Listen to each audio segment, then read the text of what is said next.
हमने सुना था एक है भारत, सब मुल्कों से नेक है भारत। लेकिन जब नजदीक से देखा, सोच समझ कर ठीक से देखा, हमने नक्शे और ही पाए, बदले हुए सब तौर ही पाए। एक से एक की बात जुदा है, धर्म जुदा है, जात जुदा है। मोटिवेशन और इंस्पिरेशन दोस्तों वो चीज है जो एक इंसान को किसी भी चीज को करने पे मजबूर कर देती है। मोटिवेशन इंसान जो है वो जिससे मिलेगा वो उसकी तरह बनना चाहेगा और बन ही जाएगा, अगर वो भागता रहा अपने सपनों के लिए तो। लेकिन दोस्तों आज हमारे युवा लोग काफी गलत तरीके से गलत राह पे जा रहे हैं, गलत लोगों को अपना आइडियल मान रहे हैं। दोस्तों पाकिस्तान से हमेशा ही फास्ट बॉलर पैदा हुए हैं, फास्ट बॉलर निकलते हैं, लेकिन वहीं अगर उसकी पड़ोसी देश की अगर बात की यानी कि भारत की, तो यहाँ से हमेशा से एक मतलब अच्छे खासे बैट्समैन निकलते हैं। सो ऐसा क्यों होता है? सिर्फ और सिर्फ मोटिवेशन की बदौलत। आज बात करने वालों दोस्तों कुछ ऐसे नौजवान हैं जो गलत रास्तों पे गलत इन्फॉर्मेशन की तरफ पहुंच जाते हैं, यानी कि आज अकबर को सही बताया जा रहा है। अकबर महान था या शैतान था? आज हमारे इस देश में अकबर को महान बताया जा रहा है। अकबर कौन था उसके बारे में अच्छी प्रशंसा की जा रही है। अकबर के बारे में बहुत बड़ी बड़ी फिल्में बनाई जा रही है, उसकी लाइफ स्टोरी को लिखी जा रही है और उसपे बहुत अच्छी वीडियो बनाई जा रही है, जो कि सरासर उसके बारे में झूठ बताई जा रही है। जो मुसलमान हम पे बहुत सौ सालों तक राज किया, हमारे स्त्रियों के, हमारे भारतीय महिलाओं की बेइज्जती की, उनको अपने हरम में डाला, उनको आज महान बताया जा रहा है। तो चलिए फिर आज के इस वीडियो में मैं ढोल की पोल खोलने वाला हूँ, यानी कि अकबर की बातें मैं आपको बताने वाला हूँ कि अकबर वाकई में महान था या फिर शैतान था। तो बने रहे हमारे साथ और देखते रहे इस कार्यक्रम को, ताकि हम जान पाए अकबर के बारे में कुछ ऐसी बातें जो आपसे छुपाई गई है। और अकबर अगर महान था तो क्यों था, अगर नहीं था तो क्यों नहीं था। So let's start the video to know the information about Akbar. शुरुआत करते हैं दोस्तों बहुत ही चर्चित अकबर और जो जोधाबाई थी उनके इस विवाह के बारे में। क्या वो विवाह थी? चलिए बताते हैं दोस्तों। ये विवाह एक्चुअली नहीं थी, वो एक ढोंग जो रचा जा रहा है ना, इसी की आज तो पोल खोलने आया हूँ। अकबर और जोधा की विवाह कभी हुई ही नहीं थी। वो अगर आपको ना पता चले तो चलिए बताते हैं दोस्तों। ये एक ढोंग है, कैसे कि जो अकबर था उस समय वो आमेर के राजा जो भारमेल थे उनके 3 भतीजों को कब्जा कर लिया था, मतलब उस पर हिरासत ले ली थी, उसको पकड़ लिया था। और ये उसने संधि प्रस्ताव भेजा कि अगर इस तीनों भतीजों की अगर सलामती चाहते हो तो मेरी जो विवाह है वो जोधाबाई से करवाओ। जोधाबाई बहुत ही सुंदर थे, सुशील थे, इसलिए उसने उसे अपने पास ले जाना चाहा। और इसलिए अब तीनों भतीजों को बचाने के लिए राजा भारमेल करते तो ना क्या करते, लेकिन मजबूरी में उनको इस शख्स के साथ शादी करना पड़ा। तो बताइए अब अगर इसे शादी करते हैं, अगर किसी को मजबूर करके अगर आप शादी करवाते हैं और उसे अगर शादी कहते हैं, तो किडनैपिंग क्या होता है? जो फोन लगाकर कहता है कि इतने रुपए भेज दो वरना बच्चे की हत्या हो सकती है। तो किडनैपिंग क्या होती है और रेप वगैरह क्या होती है? आप समझ सकते हो कि किस तरह से अकबर ढोंग रचाता था। वो अकबर एक ऐसा इंसान था जो कि एक महाढोंगी, महाबेशरम, मतलब उसको अगर गाली भी दिया जाए ना तो उसके लिए बहुत कम है, उसके लिए अवार्ड जाता है गाली भी। उसको गाली से भी अगर कोई नीचा काम हो ना तब उसको दिया जाए, क्योंकि उसके लिए गाली भी मतलब क्या कहें कि उसके लिए अवार्ड बन जाता है। वो इतना बड़ा ढोंगी, बेईमान और इतना वो हरामी किस्म का इंसान था, जिसके बारे में मैं जितनी भी बातें बोलूं वो कम नहीं थी। इसलिए दोस्तों जो राजा भारमेल ने अपने तीनों भतीजों को बचाने के लिए सिर्फ जोधाबाई से शादी करवाया था। तो क्या आप इसे एक विवाह कहेंगे या किडनैप कहेंगे? जो भी हो। और दोस्तों ऐसा कहा जाता था कि अकबर जो है मैट्रिमोनियल अलायंस बनाने में काफी पावरफुल था, वो जल्दी ही बना लेता था किसी से भी संबंध। लेकिन दोस्तों सांप्रदायिक एकता और सौहार्द क्या एक तरफा ही होता है? दोस्तों इसने सांप्रदायिक एकता और सौहार्द बनाने के लिए हिंदू राजकुमारियों से शादी की, लेकिन क्या ये एक तरफा होता है? जवाब दीजिए। नहीं, अगर होना है तो दोनों साइड से होगी। फ्रेंडशिप कभी अकेलेपन वन साइडेड होती है क्या? दोनों साइड से होती है। इसको किस तरह का ढोंग रचाया जा रहा है, अकबर को महान बताया जा रहा है। दोस्तों अब इतिहास का एक भी उदाहरण हमें दे दीजिए कि अकबर ने अपनी किसी भी शहजादी को, अपनी राजकुमारियों को किसी हिंदू राजपूत या किसी हिंदू इंसान से शादी करवाई थी? जी बिल्कुल भी नहीं। वो अकबर एक ऐसा इंसान था जो पहले तो किसी भी राजपूत या किसी भी हिंदू परिवार के फैमिली के मतलब उनके शौहर को मारता था और उन्हीं को पत्नियों को अपने हरम में डाल देता था। तो किस तरह से अकबर महान हुआ? वो वन साइडेड करना चाहता था। अब आप क्या, उसने बहुत सारे हिंदू लड़कियों से शादी की, राजकुमारियों से शादी की, लेकिन इतिहास का एक भी उदाहरण हमें बता दे जो अकबर ने किसी भी हिंदू राजकुमारियों से पैदा होने वाले बच्चे का नाम एक हिंदू नाम रखा होगा? कोई भी बच्चा हिंदू राजकुमारी से हिंदू पैदा हुआ क्या? कोई भी नहीं हुआ। जितने भी बच्चे पैदा हुए सबके नाम मुस्लिम रख दिए, मुसलमानों के नाम रख दिए। आज वही बात हो रही है जो तैमूर का नाम रखा गया, रीना कैफ का, सरफ अली खान का जो बेटा है, वही आज पहले होता था। तो क्या कोई भी हिंदू राजकुमार पैदा नहीं हुआ? शहजादी थी हिंदू, उनसे कैसा ये बात है? हिंदू लड़कियों से शाहजहां तो पैदा हुआ, ब्राह्म लोधी तो पैदा हुआ, शेरशाह जफर तो पैदा हुआ। तो क्या ये सब और कोई भी हिंदू लड़कियों से कोई भी एक हिंदू राजा पैदा हुआ क्या, या हिंदू इंसान पैदा हुआ क्या? तो ये किस तरह का मैट्रिमोनियल अलायंस है जिसमें लड़कियों को अपने हरम में सिर्फ डाला जाता था, और इसको आप मैट्रिमोनियल अलायंस बोलते हैं, इसको सांप्रदायिक एकता बोलते हैं? तो फिर किडनैपिंग वगैरह क्या हुई? वो तो बेकार हो जाएगी फिर यहाँ पे। और दोस्तों अकबरनामा एक पुस्तक है जो कि अबुल फजल ने लिखा था। अबुल फजल दोस्तों वो 9 रत्नों में से एक था जो अकबर के चापलूसी करता था। अब अकबर के वो चाटुकार थे 9, उसमें 4 हिंदू राजा भी थे जिसमें कि मानसिंह और बीरबल जैसे इंसान भी शामिल थे। बीरबल को बहुत ही आज बुद्धिमान माना जाता है, उस पर कई कई ऐसे बातें बताई जाती है, कई ऐसे उस पर लिखी जाती है, लेकिन वो सारी की सारी आपको जितनी भी धारावाहिक दिखाई जाती है वो फेक है। क्योंकि अकबर जो है वो उतना पढ़ा लिखा भी नहीं था, लेकिन वो उतना मूर्ख भी नहीं था।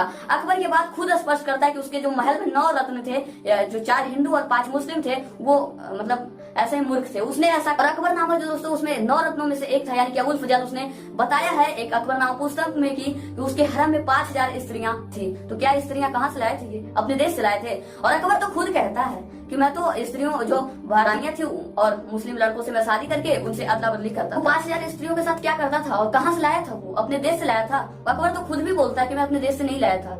अब बताइए कि क्या अकबर ने एक भी ऐसी मुस्लिम लड़कियों को हिंदू के साथ शादी की थी? नहीं। तो ये सांप्रदायिक एकता सौहार्द बनाने के लिए और जितने भी ढोंग रचे जा रहे हैं वो सारे के सारे झूठ है। और आज अकबर के बारे में ये बताया जाता है कि उसने मनसबदारी प्रथा को लाया। तो कौन सा बड़ा काम कर दिया? पहली बात तो ये। और दूसरी बात दोस्तों मैं बताता हूँ कि ये अकबर का कोई भी मनसबदारी प्रथा लाया नहीं था, लागू नहीं किया था, जब बल्कि ये मंगलों में दशमलव नाम के एक प्रथा के नाम से जाना जाता था, जिसे अकबर ने बाद में जाना तो भारत में लागू कर दिया। और ऐसे भी दोस्तों किसी भी राज को चलाने के लिए कोई ना कोई रूल नियम रेगुलेशन तो चाहिए, और इसी तरह से अकबर के रूल में भी चलता था। तो ये कौन सी बड़ी बात हुई? दूसरा, अब अगला बात करते हैं। अगला बात दोस्तों अकबर के बारे में कहता है कि अकबर आया, बाल विवाह हटाया, जजिया हटाया, मनसब प्रथा लाया, मनसबदारी लाया। तो चलिए अब बताते हैं जजिया कर की बात करते हैं। जजिया कर क्या था? जो नॉन मुस्लिम टैक्स कह सकते हैं, उसको हिंदू टैक्स कहा जाता है, कह सकते हैं, क्योंकि उस समय भारत में ज्यादा हिंदू आबादी थी और आज भी है। तो गाइस जो है वो जो मुस्लिम क्या करते थे कि वो मुस्लिम का शासक था और मुस्लिम काफी जुर्म करता था हिंदुओं पे, और या कोई भी हो, राजपूत वगैरह सब, मतलब हिंदू जितने भी है, राजपूत या मेवाड़ी, सब पे वो करते थे जुर्म। और इसलिए दोस्तों जब जो अकबर था उसने जजिया लगाया हुआ रखा था सब मुस्लिम इंसान ने। तो अकबर के शासन में क्या था कि जजिया छोटे स्थान पे लगाया जाता था। क्यों? जजिया जो था वो नॉन मुस्लिम, जो मुस्लिम नहीं है, उनसे वो जजिया ज्यादा लेता था, मतलब जजिया लेता था, और मुस्लिम को फ्री। अगर मुस्लिम आप हो तो आपको पूरी आजादी, आप जैसे रह सकते हो, लेकिन अगर आप हिंदू हो तो आपको हम रहने नहीं देंगे। ये बात थी अकबर की। और दोस्तों जजिया उसने हटाया नहीं। अगर जजिया उसने हटा ही दी थी तो रणथंभौर के एक संधि में बूंदी के शासक ने ऐसा क्यों कहा था कि यहाँ जजिया को छूट दिया जाए, और बाद में छूट भी दी गई थी। अगर एग्जाम्पल से आपको मैं बता दूं तो आज हमारा शासक नरेंद्र मोदी है। तो अगर नरेंद्र मोदी अगर आज लॉकडाउन हटा देता है इस भारत से, तो हम कोई भी हो, जैसे बिहार के हम कोई तो हम बिहार वासी क्यों कहेंगे कि लॉकडाउन हटाइए? जब उन्होंने लॉकडाउन को हटा ही दिया तो हम उनसे क्यों कहेंगे कि लॉकडाउन हटाइए? मुंबई वाले क्यों कहेंगे कि लॉकडाउन हटाइए? क्योंकि उन्होंने तो पहले ही हटा दिया था ना, तो लॉकडाउन हटाने की बात ही नहीं थी। तो यह भी एक ढोंग है, यह भी एक झूठी बात है कि उसने जजिया हटाया था। और दूसरी बात दोस्तों कि वो संधि किससे करेगा? बिहार से करेगा, केरल से करेगा, गोवा से करेगा, मुंबई से करेगा? नहीं। अगर मोदी को अगर संधि करना होगा किसी से तो चीन से करेगा, पाकिस्तान से करेगा, ब्रिटेन से करेगा, अमेरिका से करेगा, इटली से करेगा, यूरोप से करेगा। यहाँ क्या करेगा? बिहार तो उसका खुद का राज्य जहाँ वो शासन कर रहा था। बस बात ये थी दोस्तों कि जहाँ अकबर का शासन चल रहा था वहाँ जजिया लगाया जाता था, जहाँ अकबर के अधीन जो राजा आते थे उस पर जजिया नहीं लगाया जाता था, साफ बात। और औरंगजेब ने यही काम किया। जब औरंगजेब का राजा है तो मुगल एम्पायर काफी बड़ी हो चुकी थी और उसके राज्य में बहुत सारे मतलब कंस्ट्रक्शन वगैरह हो गए थे, तो सभी पे उसी का राज चलता था, तो उसने जजिया अपने राज्य में लगा दिया। और इनफैक्ट दोस्तों मैं एक बात बताऊं कि जितने भी मुगल एम्पायर आए, मुगल रूलर्स आए, उस सभी ने हिंदू पर या किसी पे भी खूब जुर्म उठाई। लेकिन अगर किसी ने, औरंगजेब जो था वो सबसे बड़ा अत्याचारी राजा था, अगर किसी ने औरंगजेब को अगर पिछाड़ा और उसके बराबरी का कोई काम किया ना, तो वो सिर्फ और सिर्फ अकबर थे। अकबर था जिसने औरंगजेब के बराबर के हिस्सों को, मतलब बराबर उसने अत्याचार किया। तो आप समझ सकते हो कि जब औरंगजेब उछना था तो अकबर कितना होगा जो उसपे महान बताया जा रहा है, क्योंकि मनसबदारी हटाए, बाल विवाह हटाए, महान तो थे। आगे बात करते हैं दोस्तों कि हम उसको किस तरह से महान बता रहे हैं, कि कैसे इंसान को, किस तरह का इंसान को महान बता रहे हैं। तो अपने आप पे थोड़ा शर्म कीजिएगा। अकबर जो था, मतलब बाबर जो था, जिसका कि पोता था अकबर। तो बाबर बहुत बड़ा पियक्कड़ था, इतना पीता था कि वो नशे में हमेशा धुन रहता था। हुमायूं हुक्का पीता था, और जो अकबर निकला हुमायूं का बेटा, उसमें क्या था कि बाप और बाबा के मतलब दादाजी का दोनों का जो गुण है ना वो भर भर के आ गए। अकबर हुक्का भी पीता था और नशे में भी रहता था। और इनफैक्ट उसके बेटे जो जहांगीर था उसने ये खुद बताया है अपने पुस्तक में कि मेरे पिताजी इतना नशा करते थे कि वो नशे में हमेशा ही रहते थे, और नशे में पिए या ना रहे लेकिन वो हमेशा शेखू बाबा ही बताते थे। इससे दोस्तों ये साबित हो जाता है कि हम किस टाइप के लोगों को प्रमोट कर रहे हैं, जो कि एक पियक्कड़ इंसान था जो अपने बेटे को अच्छी तरीके से नहीं पहचान पा रहा। और ये एक बात बताऊं कि नशे के धूत के कारण, नशे के कारण अकबर के 2 बेटों की मृत्यु भी हो गई थी, और तीसरा तो आपको पता है जहांगीर भी अपने बाप के जैसा ही बहुत बड़ा पियक्कड़ निकला। तो आप किस तरह के लोगों को प्रमोट कर रहे हैं, किस तरह के पियक्कड़ लोगों को महान बताया जा रहा है, शर्म कीजिए इस बात पे। और इससे इस चीज से दोस्तों ये तो साबित हो जाता है कि अकबर ना तो एक अच्छा पिता बन सका और ना ही एक अच्छा व्यक्ति था, तो ये दोनों में ही फेल हो जाता है। अब दोस्तों बात करते हैं अकबर की कुछ ऐसी महानताओं के बारे में, मतलब कि अकबर को कहा जाता है कि अकबर आया जजिया हटाया। जजिया के बारे में बात कर लूं, मनसब पर था मनसबदारी लाया, वो भी मैं बता दिया। अब कहते हैं कि उसने बाल विवाह हटवाया, बाल विवाह हटाया, और जो भी प्रथा थी यानी कि सती प्रथा को हटाया, और भी बहुत सारे ऐसे प्रथा को हटाया। सो अब बात कर रहे हैं कि आखिर ये सती प्रथा और बाल विवाह जो है वो आया है कैसे, जो इन्हें हटानी पड़ी, आज तो नहीं हो रहे हैं। दोस्तों ये जो प्रथा थी ये बहुत ही गंदी प्रथा थी, और ये करना मजबूरी था, लेकिन ये बहुत ही अच्छा था, क्योंकि कोई अपने बेटों या बेटियों को ऐसे किसी के हवाले तो नहीं कर सकता कि वो उसके साथ दरिंदगी करे, खराब सैल्यूट करे उसके साथ। दोस्तों बाल विवाह आया ही क्यों था? अकबर के बारे में ऐसा कहा जाता है दोस्तों कि अकबर ने ही सती प्रथा को हटाया था। अब आपसे सुनिएगा, थोड़ा सा एक क्वेश्चन है कि अगर अकबर ने सती प्रथा को हटा ही दिया था तो अंग्रेज क्या कर रहे थे? हल्दी कूट रहे थे क्या? जो तब राजा मोहन राय ने क्या किया था? दोस्तों असलियत तो यह है कि अकबर ने कभी भी सती प्रथा को नहीं हटाया। और दोस्तों होता क्या था पहले कि ये प्रथा आई क्यों, ये भी मैं बात करता हूँ। और ये क्योंकि दोस्तों जब कोई भी हिंदू लड़के राजकुमारियों का जब सौहार्द उनके पति मर जाते थे, तब ये जो दरिंद्रे थे, मतलब जो ये अकबर लोग थे ना, वो उनको उठा ले जाते थे अपने हरम में, और उनके साथ क्या क्या गंदगी, बहुत ही गंदा से लूट करते थे, बहुत ही उनके साथ दरिंदगी करते थे, बेशर्मी करते थे। तो कौन सह सकता है इतनी बेशर्मी? कौन किसी के साथ इतना दरिंदगी? समझिए कि कोई भी अपने जीते जी अपने शरीर को आग के हवाले कर देता है, कितनी बड़ी बात है। तो आप समझिए कि ये अगर अच्छे रहते तो क्यों वो आग में कूदती, ये बात समझिए आप। और इसको दोस्तों 1829 में राजा मोहन राय के कहने के बाद, कई आंदोलन होने के बाद अंग्रेजों ने हटाया था। तो अकबर ने कैसे फिर हटा दिया? अकबर क्या करता था कि कोई भी हिंदू राजाओं को मारता था पहले, उसके बाद उन्हीं को पत्नियों को अपने हरम में ले आता था। जो भी जहां भी सुंदर लड़की दिखी नहीं कि वो हाथ साफ करने निकल जाता था, और उनके साथ जो गंदी दरिंदगी करता था, लोगों को बांट देता था ऐसा ही उनको सेनापति के यहाँ, मतलब सेनाओं के बीच में। और उसके जो 9 चाटुकार थे ना, वो भी ऐसे ही थे। अकबर बीरबल कितना भी कह लो कि महान था, महान हो नहीं सकता। ये दोस्तों सती प्रथा आया था। सती प्रथा समझिए कि वो दरिंदगी को किस तरह से सह पाते, इससे अच्छा तो हम आग में जल लेंगे जो तुम्हारी दरिंदगी सहेंगे। ये मुगल जो थे ना बहुत ही गंदे थे। और आगे बात कर देते हैं बाल विवाह। बाल विवाह क्यों किया जाता था? क्योंकि दोस्तों जैसे ही बच्ची को जवान देखा इन मुगलों ने, देखा सुंदर लड़की है, उठा ले गए अपने हरम में, तो कोई भी बाप अपनी बेटी को इस तरह से देखना चाहेगा? जी नहीं। इसलिए दोस्तों बच्ची को छोटी सी उम्र में ही शादी कर देते थे उनके पिताजी, ताकि इनके साथ कोई गलत व्यवहार ना। लो बेटा तुम अब अपनी पत्नी को संभालो, मुझसे तो सहा नहीं जा रहा है, मैं तो इनको उन मुगलों के हाथों में नहीं दे सकता। उनके इनको वो किस तरह से गलत व्यवहार करते हैं हमारी बच्चियों के साथ, वो तो हम सहन नहीं कर सकते। इसलिए बाल विवाह को लाया था, क्योंकि इन लोग छोटी छोटी उम्र से ही बच्चों को उठा ले आते थे, उनके साथ गलत व्यवहार करते थे, दरिंदगी करते थे उनके साथ, इतना उनके साथ बुरा करते थे, इसलिए बाल विवाह आया। और आप कहते हो कि इसने बाल विवाह हटा दिया या सती प्रथा हटा दिया, कायर कहीं के। तो दोस्तों इसी से एक एग्जांपल बताता हूँ। जब चित्तौड़ पे इसने कई बार अकबर ने चाहा कि मैं जीत हासिल करूं, लेकिन बहुत बार नाकाम रहा। एक समय ऐसा है जब ये जीत गया।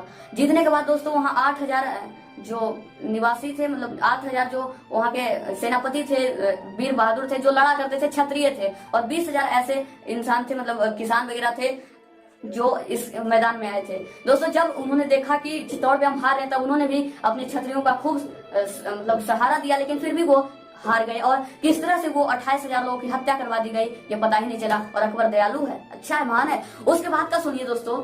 उसके बाद जब उनके सारे जो पति लोग थे, सभी लोग जब मर गए, तो वहाँ की जितने भी औरतें थी, यानी कि 12000 महिलाएं जो थी, उनमें रानियां भी शामिल थी, शहजादियां भी शामिल थी, सभी जितने भी लोग थे, उन्होंने 3 अग्नि जो जल रही थी, जहाँ पे जलती हुई अग्नि में दोस्तों 12,000 महिलाओं ने अपने शरीर को त्याग दिया। बताइए क्यों? अगर ये अकबर और मुगल ठीक ही रहते तो ऐसा नौबत आता। आज कौन मरना चाहता है, वो भी धधकती आग में। आप सोचिए, धधकती आग में 12,000 महिलाओं को कत्ल करवाया। ये अकबर फिर भी महान है। वाह दोस्तों।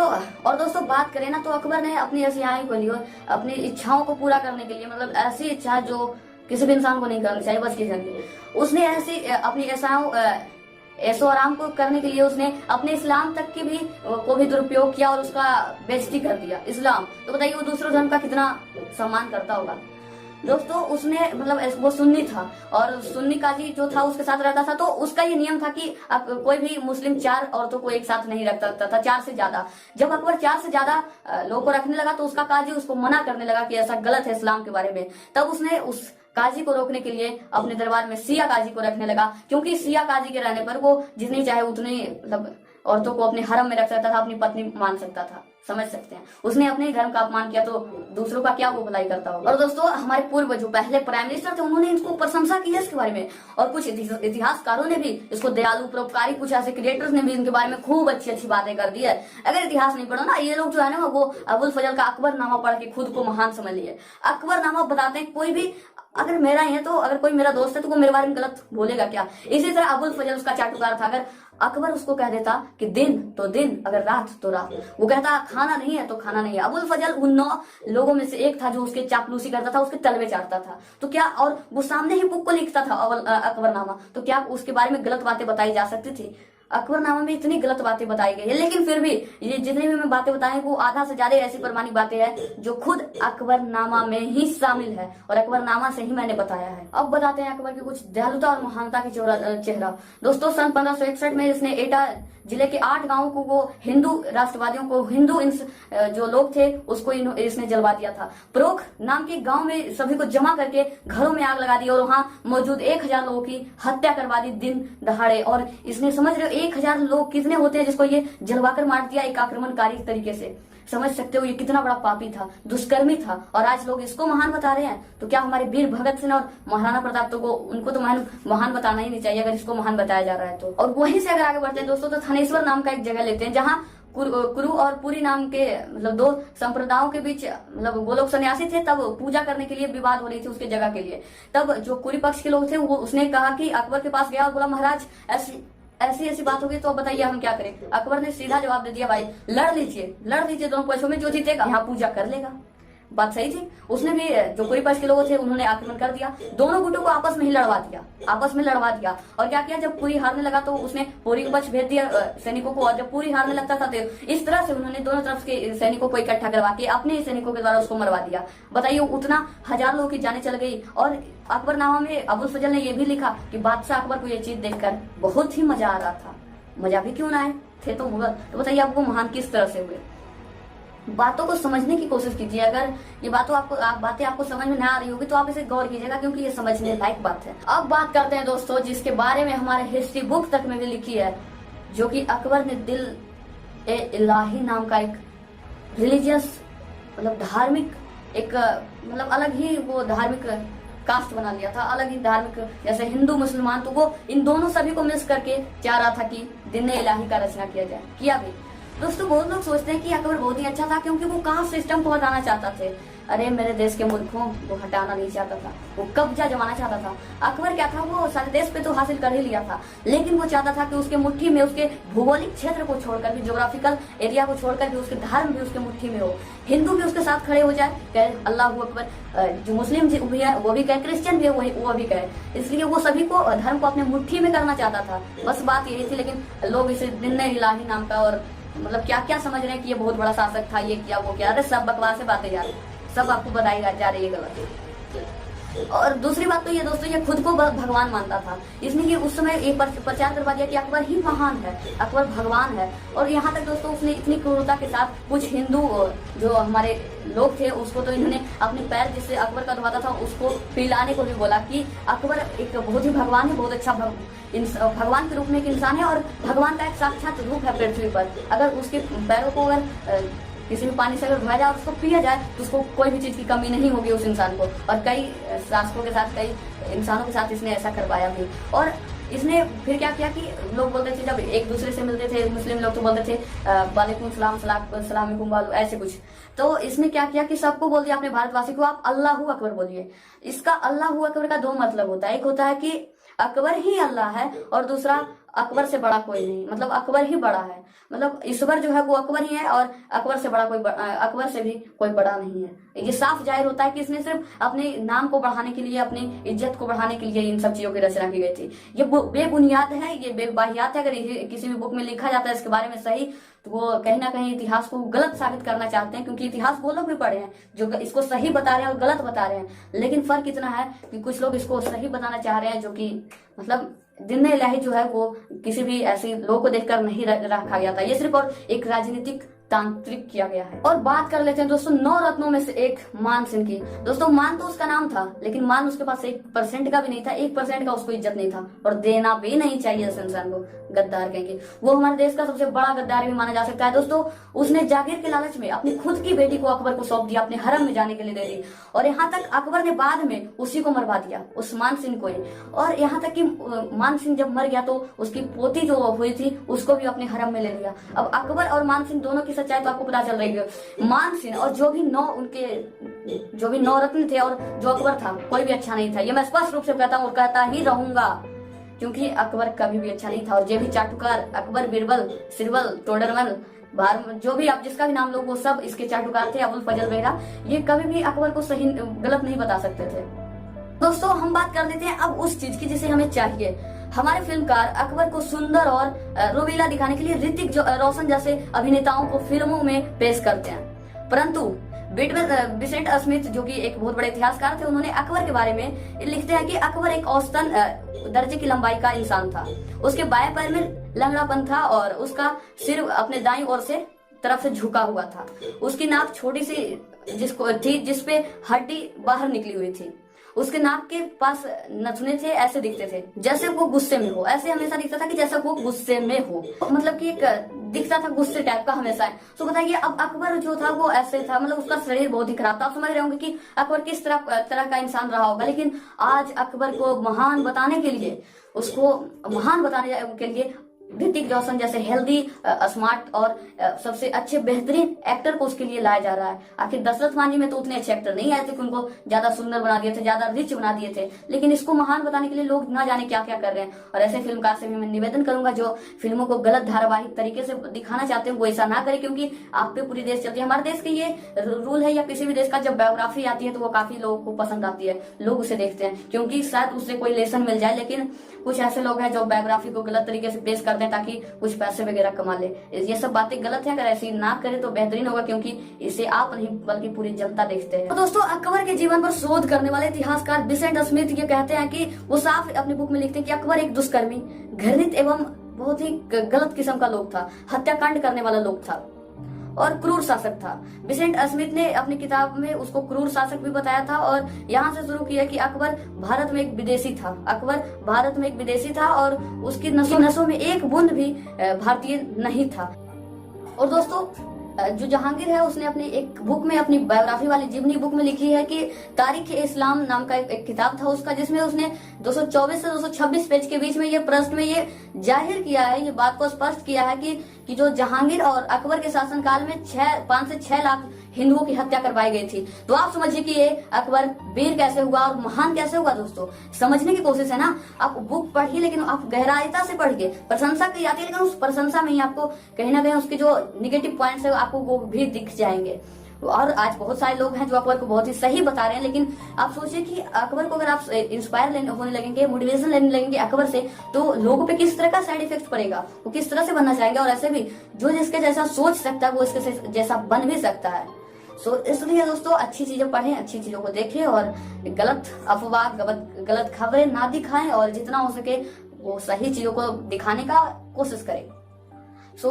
और दोस्तों अगर अकबर की एक बात मैं बताऊं ना, तो अकबर बहुत ही दुष्कर्मी राजा था, अत्याचारी राजा था, जो कि हमेशा हिंदुओं के प्रति, चाहे वो राजपूत, मेवाड़ी, राजपूत कोई भी हो, कोई किसी पे भी वो खूब ही अपना अत्याचार दिखाता था।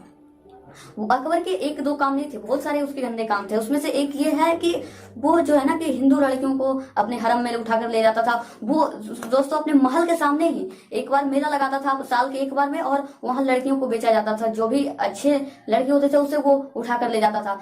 शराब खानों में लड़कियों को रखता था। मतलब जितनी उसकी गंदी हरकतें थी उतनी तो किसी की सोच ना होगी जितने उसकी हरकतें गंदी हो गई। सो गाइस यही सब बातें थी। अकबर जो था ना वो बहुत ही हिंदू लड़कियों के साथ वो क्या करता था, पहले तो उसके पति को मरवा देता था, फिर उसको जब सती प्रथा के लिए वो जब जाती थी तब उसको बीच से ही हटा लेता था और अपने हरम में डाल लेता था, और नाम भी रह गया उसने सती प्रथा हटाया। लेकिन ये सिर्फ और सिर्फ अपनी अय्याशी करने का तरीका ढूंढता रहता था। ये कभी भी अच्छा नहीं था। और अगर असल कहूँ ना तो अकबर की जो दुष्कर्मी का सिर्फ अगर कोई बराबरी किया था तो वो औरंगजेब उसका रिकॉर्ड तोड़ दिया था। और इसने दुष्कर्मी आज जितने भी होते ना कि लोग कहते थे कि पहले अच्छे लोग थे, ये अकबर कहाँ से अच्छा था, महान था ये। इसको अगर कोई महान बता रहे हैं तो हमें तो नहीं लगता कि वो कि क्यों ऐसा करते हैं। या तो उसमें लेस एजुकेशन पावर होगी, मतलब वो पढ़े कम होंगे, एजुकेट उतने नहीं होंगे। लेकिन अगर जो पढ़े लिखे होने के बावजूद भी ऐसा करते हैं तो उनसे तो मुझे ऐसा कोई अपेक्षा ही नहीं थी। और दोस्तों मैं खुद बताऊं तो ये वीडियो बनाने में मुझे मैं बहुत अपनी लाइफ में जितनी वीडियो बना चुका हूँ उससे कई ज्यादा, सबसे ज्यादा अगर मेहनत लगी है किसी वीडियो में तो ये है दोस्तों, सबसे ज्यादा मेहनत इस वीडियो में। क्योंकि इस वीडियो में मुझे बहुत चीजों को पढ़ना, और कुछ लोग फिल्मकार जो है उनको अच्छे बताने पे लगे हुए हैं। सो इनसे बस यही है अपेक्षा की ये गलत खबरों को ना दिखाए। और ये महान कवि से भी नहीं था। और अकबर बीरबल देखकर जो लोग सोचते हैं कि अकबर तो ऐसा था, जजिया हटाया, बाल विवाह लाया, दास प्रथा हटाया, कुछ नहीं, ये सब मन ग्रंथ बातों का शिकार हुए हैं आप लोग। और बीरबल वो जो था ना 9 रत्नों में से वो कोई भी अच्छा नहीं था। और अकबर भी वो क्या करता था, उन लड़कियों को अपने हरम में रखता था और ये तो उनके साथ इतनी दरिंदगी करता था, उसके बाद उन सैनिकों में बांट देता था। समझ सकते हो आप किस तरह का वो दरिंदा इंसान था। मैं इस बारे में एक्सप्लेन आपको नहीं करना चाहता था कि वो क्या क्या करता है। सो इस दरिंदे इंसान को आज महान बताया जा रहा है। अगर इसको आप महान बताते हो तो वीर भगत सिंह, संभाजी महाराज, वीर शिवाजी महाराज, महाराणा प्रताप कौन थे, छत्रपति शिवाजी, पृथ्वीराज चौहान कौन थे, चंद्रगुप्त मौर्य सम्राट अशोक कौन थे। इन लोगों का ये काम ही था खून खराबा, और उसके बाद लड़कियों के साथ जो उनके साथ गंदगी से जो उनके साथ गलत व्यवहार किया जाता था। तो इन लोगों को आज महान बताया जाए। अरे मोटिवेशन लेना ना आपको, मोटिवेशन लेना तो इन मुगलों से क्यों लेते हो, मोटिवेशन मुगलों से क्यों लेते हैं। आपको आज हिंदू राजा नहीं मिला या कोई अच्छा इंसान नहीं मिला, आप महाराणा प्रताप से लीजिए ना, वीर संभाजी महाराज से लीजिए ना। आपको अगर लेना है तो छत्रपति शिवाजी से लीजिए ना। ये मुगलों से आप क्यों लेते हो, क्या बनोगे इसे देखकर। इसलिए अच्छी बातों को प्रकाशित करें और अच्छे बातों को देखें, क्योंकि दिखाया वही जाता है जो ऑडियंस से आती है। ऑडियंस अगर गलत चीजों को जाती है तो गलत उस बातों को उसके पास दिखाया जाता है। सो अच्छा देखिए और अच्छा सुनिए, think positive and think big, और ऐसे लोगों का बहिष्कार कीजिए। क्योंकि अगर इसको महान बताया जा रहा है तो जितने भी महाराणा प्रताप ने उनको महान नहीं कहना चाहिए, क्योंकि महाराणा प्रताप का उससे बेइज्जती हो जाएगा, दोनों एक ही बराबर के हो जाएंगे ना। इसलिए सो आज की बातें भी रहते हैं। आपको कोई भी ऐसी बातें जो मैं बताया आपको समझ में ना आए तो आप नीचे कमेंट कीजिएगा। मैं उस बातों को पूरा कवर कर उस बात को मैं पूरा कवर करने की कोशिश करूंगा, कि आपको एक्सप्लेन करने की कोशिश करूंगा कि मैं क्या बताना चाहता था। तो चलिए रखते हैं इस वीडियो में यहीं पे, और अंत में फिर कहता हूँ कि अकबर कोई महान इंसान नहीं था। अगर उसके बारे में कोई गलत रूमर उड़ाई जाती है तो वो सिर्फ रूमर से है और कुछ थोड़ी। सो